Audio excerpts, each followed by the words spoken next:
안녕하세요, 여러분. 우리가 이번 강의 시리즈를 통해 살펴봤던 플라즈마의 예시들을 보면 다 이렇게 하나같이 빛을 내고 있는 걸 볼 수 있습니다. 우리가 경험적으로 불이라던가 용암처럼 뜨거운 것들은 모두 빛을 내는 걸 보았으니 플라즈마도 당연히 온도가 높아서 빛을 내겠지라고 생각할 수도 있겠습니다. 하지만 사실 여기 오른쪽과 같은 토카막 장치의 플라즈마를 보면 이렇게 온도가 더 뜨거운 중심 부분이 오히려 더 어두운 것을 볼 수 있습니다. 즉 사실은 이 플라즈마가 이렇게 빛을 낸다는 것이 마냥 당연한 것이 아니라는 말인데요.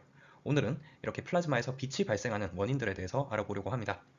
그 원인은 사실 훨씬 다양하게 존재하지만 오늘은 가장 대표적인 이렇게 네 가지를 살펴보겠습니다. 여기서 실제 태양이 빛을 내는 이유가 바로 이 첫 번째인 흑체 복사이고, 이 인공 태양이 빛을 내는 이유가 바로 주로 이렇게 세 가지 이유들에 해당합니다. 가장 먼저 흑체 복사에 대해서 알아보려고 합니다. 영어로는 블랙 바디 레디에이션이라고 부르는데요. 우리가 사실 경험적으로 이렇게 물체가 뜨거워지면 빛을 낸다는 것을 알 수 있습니다. 이것이 사실 바로 흑체 복사 현상이라고 할 수 있는데요. 특히 만화나 영화에서 그냥저냥 뜨거우면 빨간색이지만 정말 많이 뜨거우면 오히려 파란색을 띠는 식으로 묘사하는 것을 보신 적이 있으실 겁니다. 즉 이 흑체 복사에서는 온도에 따라서 빛의 색깔이 달라지게 됩니다. 그래서 아주 멀리 있는 별의 색깔만으로도 그 별의 온도를 유추할 수 있는 것이죠. 바로 우리 태양도 별이기 때문에 우리가 보는 이 태양빛은 바로 태양 표면 온도에 해당하는 색깔의 흑체 복사 현상으로 볼 수 있습니다. 신기하게도 이 태양의 온도가 내는 흑체 복사의 색깔은 우리가 볼 수 있는 가시광선이 합쳐진 백색으로 보이곤 합니다. 이게 사실은 이 태양이 공교롭게 우리 눈에 맞춰서 가시광의 색깔의 빛을 내는 게 아니라 반대로 우리가 이 태양이 있는 환경에 살고 있기 때문에 이 태양빛에 해당하는 색을 가장 잘 보도록 진화한 것이라고 할 수 있습니다.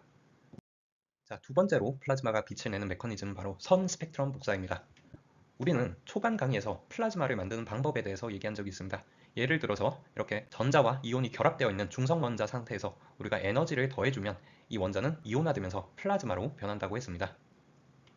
즉 에너지를 더해줬다는 말은 이 왼쪽에 결합되어 있는 중성 상태가 에너지가 낮은 상태이고 오른쪽에 이온화된 플라즈마 상태가 에너지가 높은 상태라고 얘기할 수 있는 것이죠.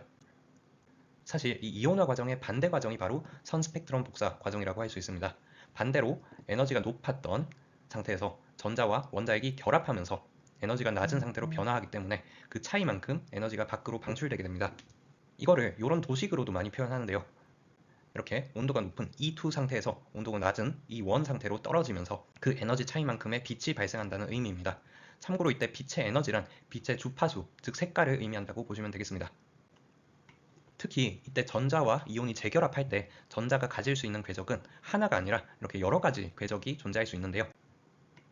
이 각각의 궤도마다 에너지 레벨이 다르기 때문에 어느 궤도로 떨어지냐에 따라서 다른 에너지 혹은 다른 색깔의 빛이 발생할 수 있습니다. 대표적인 예시로 수소 원자가 재결합하면서 발생할 수 있는 색깔들이 바로 수소 방출 스펙트럼에서 보이는 몇 가지 색깔입니다. 참고로 이렇게 토카막 플라즈마에서 우리 눈으로 볼 수 있는 빛들이 바로 이 수소 플라즈마가 재결합하면서 내는 선 스펙트럼이라고 보시면 되겠습니다. 특히 이 플라즈마를 구성하는 전자와 이온이 재결합을 하려면 온도가 낮아지거나 혹은 다른 중성 원자와 부딪혀야 하는데요. 따라서 여기 그림과 같이 온도가 낮은 벽 주변에서 오히려 플라즈마가 더 많은 빛을 내는 것입니다. 반대로 여기 중심과 같이 온도가 매우 높은 영역에서는 재결합이 안 일어나고 계속 이온화되어 있는 상태를 유지하기 때문에 오히려 더 어두운 것이죠. 이렇게 플라즈마가 경계 부근에서 빛을 내는 원리를 잘 활용하면 이 경계에서 플라즈마가 안정적인지 불안정한지를 판단할 수도 있습니다. 여기 보시는 영상이 바로 이 토카막 플라즈마를 카메라로 찍은 영상인데요. 이렇게 시간이 흐르다 보면 언젠가 이렇게 가장자리에서 빛을 뻥뻥 내는 것을 보실 수 있습니다. 이걸 보고 우리 과학자들은 이 플라즈마 경계 부분에서 불안정한 현상이 발생하고 있구나 하고 판단할 수 있는 것입니다. 플라즈마가 빛을 내는 세 번째 메커니즘은 바로 제동 복사입니다. 여기서 제동이란 자동차 브레이크, 제동 장치를 얘기할 때 그 제동을 의미하는데요.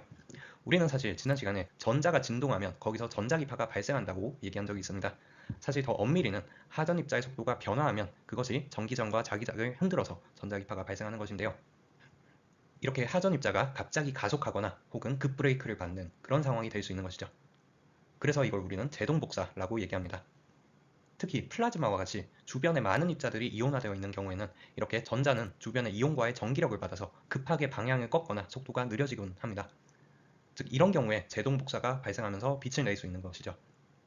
따라서 이온화된 전자 및 이온의 밀도가 높을수록 제동복사는 더 많이 발생하게 됩니다. 오늘 마지막으로 살펴볼 플라즈마가 빛을 내는 메커니즘은 바로 사이클로트론 복사입니다. 이 사이클로트론 복사도 앞에서의 제동 복사와 마찬가지로 하전 입자의 속도가 변하기 때문에 발생하는 빛이라고 할 수 있는데요. 우리는 사실 이미 전자의 속도와 방향이 계속해서 변하는 경우를 배운 적이 있습니다. 바로 이렇게 자기장이 걸렸을 때의 자이로 모션입니다. 이 자기장은 전하를 계속해서 회전시키며 속도의 방향을 끊임없이 바꿔주고 있기 때문에 그 원운동 혹은 사이클로트론 운동에 해당하는 주파수를 계속해서 빛으로 발생하게 됩니다. 당연하게도 이 사이클로트론 복사는 자기장이 강할수록 더 많이 발생하게 됩니다. 자, 그러면 만약에 이 현상과 반대로 외부에서 사이클로트론 주파수에 해당하는 빛을 플라즈마에 쏴준다면 어떻게 될까요? 그럼 이 전기장의 진동과 하전 입자의 원운동이 정확하게 타이밍이 맞아서 이렇게 그네를 밀어주는 것처럼 입자가 계속해서 가속되게 됩니다. 이러한 현상을 우리는 공명 혹은 레저넌스라고 얘기합니다. 마치 전자레인지에서 고유 주파수의 빛을 음식에 쏴줘서 데워주는 것과 동일한 원리라고 보시면 되겠습니다. 방금 앞에서 배운 사이클로트론 복사와는 정확히 반대 방향의 프로세스라고도 할 수 있습니다. 특히 이 사이클로트론 공명은 인공태양을 포함한 다양한 플라즈마 발생 장치에서 이 플라즈마를 가열시키는 대표적인 방법 중 하나에 해당합니다.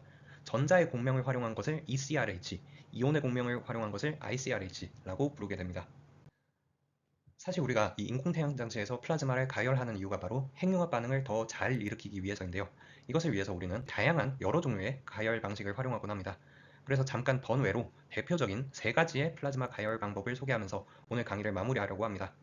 첫 번째로는 우리는 이 토카막 방식에서 이렇게 도너스 모형으로 전류를 흘려서 꼬인 자기장을 만들어준다고 배운 적이 있습니다. 이 플라즈마 역시 전자가 자유롭게 움직이기 때문에 일종의 금속 도선과 같은 역할을 하는 것이죠. 이렇게 금속 도선에 전류를 흘려주면 바로 전기장판이나 헤어드라이기와 같이 열을 발생시킬 수 있습니다. 이것을 우리는 줄 가열 혹은 오믹 가열이라고 얘기합니다. 또한 오늘 우리가 배웠던 전자기파와 플라즈마의 공명을 활용해서 가열시키는 방법도 있습니다. 그리고 마지막으로 장치 내부의 플라즈마를 가열시키기 어려우니까 장치 외부에서 미리 전기장으로 가속시킨 입자들을 빔으로 만들어서 플라즈마에 다시 넣어주는 방식이 있습니다. 그럼 이 고속의 입자들이 플라즈마와 부딪혀서 열을 전달하는 것이죠. 이것을 우리는 중성빔 입사라고 얘기합니다. 사실 이 플라즈마 가열 방식들은 하나하나가 더 재밌고 신기한 현상들을 내포하고 있기 때문에 다음 강의들에서 관련된 내용이 나올 때 하나씩 언급하도록 하겠습니다. 오늘도 이렇게 재밌는 플라즈마 강의를 들어주셔서 감사합니다. 그럼 다음 시간에 뵙겠습니다.